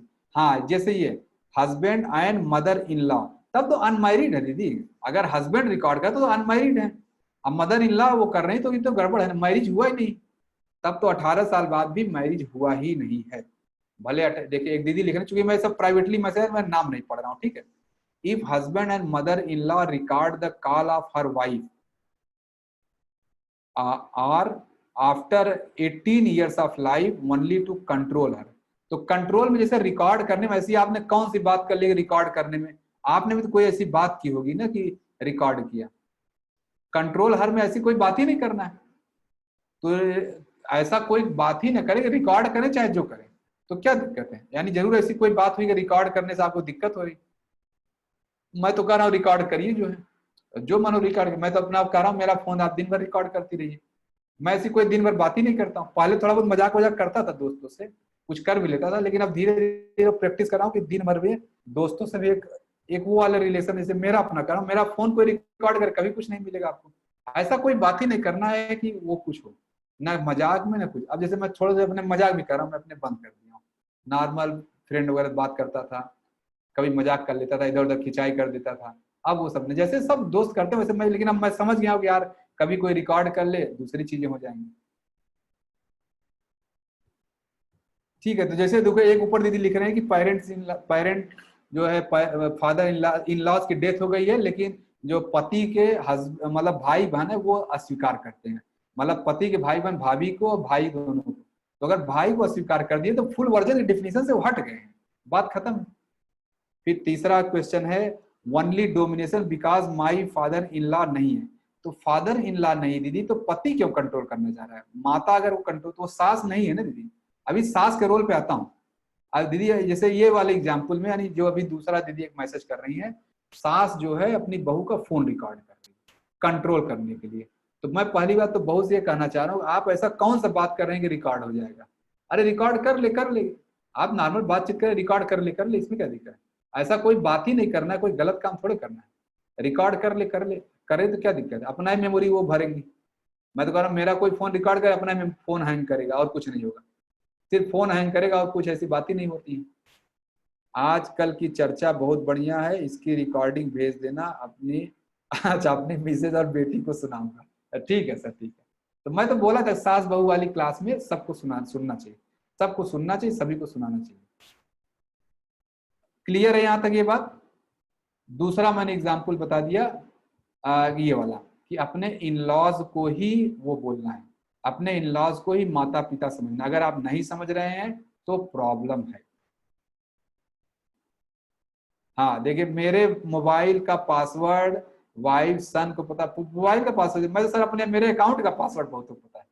देश योग का पासवर्ड मैं देश योग के ग्रुप में स्टूडेंट को दे रहा हूँ इस समय, जो आपका अकाउंट का पासवर्ड है। कोई लेने को जिनको दिया वो बोले ले लूंगा नहीं, मैंने सारा ओपन कर दिया सर। लेवल 5 में देश योग के एक एक चीज को ओपन कर दिया है। ये अकाउंट है, ये एक्सपेंडिचर है, आप लोग देखो, मुझे इससे कोई पढ़ना नहीं, सब कुछ ओपन। लेवल 5 में सर सब कुछ ओपन है। जानबूझ के मैं ओपन इसीलिए किया है कि वो फुल वर्जन ऑफ स्पाउस वाला है, वही इसी फार्मूले को मैंने स्टूडेंट के बीच लाया। जब तक स्टूडेंट के ऊपर फुल वर्जन में कुछ भी छुपाऊंगा तो लोग सोचेंगे यार कुछ तो गड़बड़ हो रहा है, कुछ तो देश में गड़बड़ हो रहा है, इतना डोनेशन आ रहा है, उतना डोनेशन आ रहा है। तो मैंने सब कुछ दे दिया है। अब जितनी बार वो बोलते हैं मुझे बैंक स्टेटमेंट दिए, निकाल के देता हूँ, ये बैंक स्टेटमेंट है, कितना खर्चा हुआ वो शोभे जी से आप ले लीजिए, सब कुछ ओपन कर दिया है। अब देखिए, अब इसीलिए लेवल 5 वाले साथ एक नए लेवल का रिलेशन बन चुका है। वो एकदम बिल्कुल कोई टेंशन नहीं, सब कुछ आराम से, उनसे एक दूसरा रिलेशन बन चुका है। पूरे वहाँ 50 लोग हैं, मैंने सबको कमेटियां बनाई, देश का सारा काम लेवल 5 वाले संभाले हुए हैं। कोई ड्राफ्टिंग कर रहा है, ये लेक्चर जैसे आपका चल रहा है इस समय 2 लोग वो लेक्चर सुन रहे हैं, वो लिख रहे हैं, उनका काम है कि ये लेक्चर सुनने रहना, लिखना। 2 लोग लिख रहे हैं इस लेक्चर को, ठीक है। तो ऐसे अलग अलग सबने काम ले लिया कि हाँ भैया मैं ये कर दूंगी, मैं वो कर दूंगा। तो लेवल 5 में ये सारी चीजें हो रही।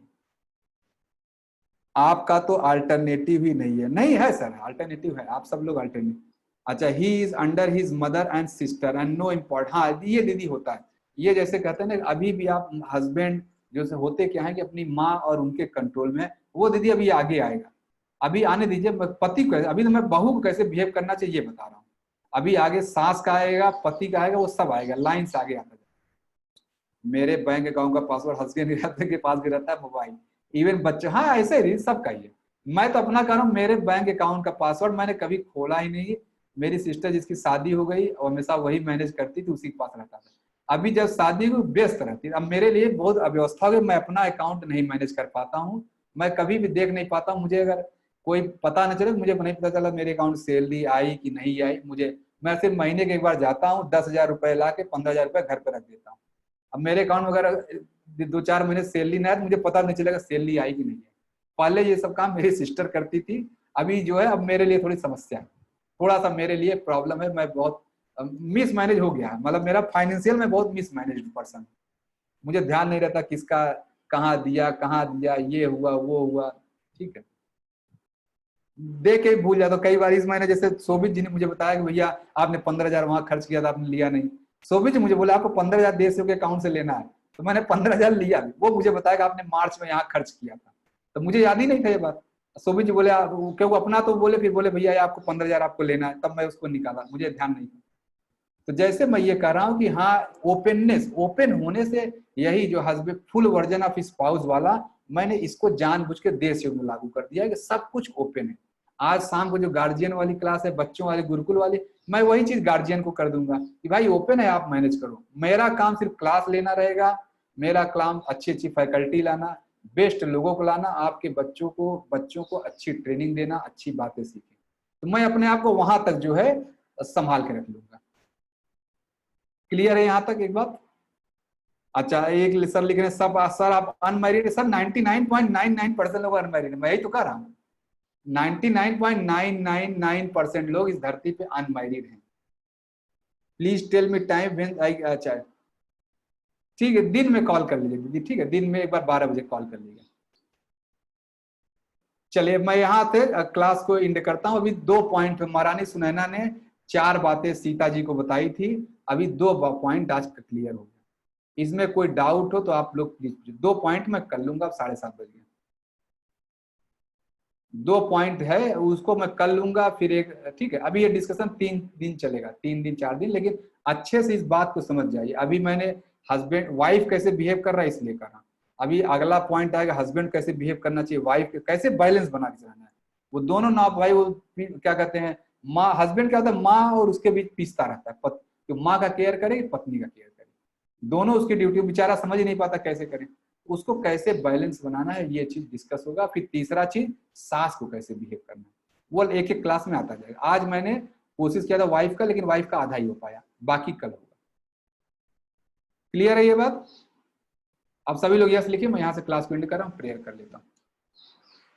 ओम अस्थापकाय च धर्मस्य सर्वधर्म स्वरूपिणे अवतार वरिष्ठाय रामकृष्णाय ते नमः।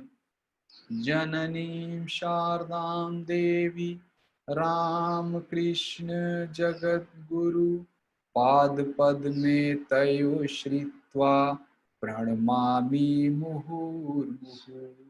नमः श्रीयतिराजाय विवेकानंद शूरये सच्चित् सुख स्वरूपाय स्वामिने तापहारिणे। ओम शांति शांति शांति। हरि ओम तत्सत। श्री राम कृष्णाय अर्पणमस्तु। जय श्री कृष्ण। ठीक है, मैं क्लास को एंड कर रहा हूं, कोई डाउट हो तो हम लोग कल लेंगे, ठीक है, या ग्रुप में। नमस्ते सभी को, सभी का दिन शुभ। जय श्री कृष्ण।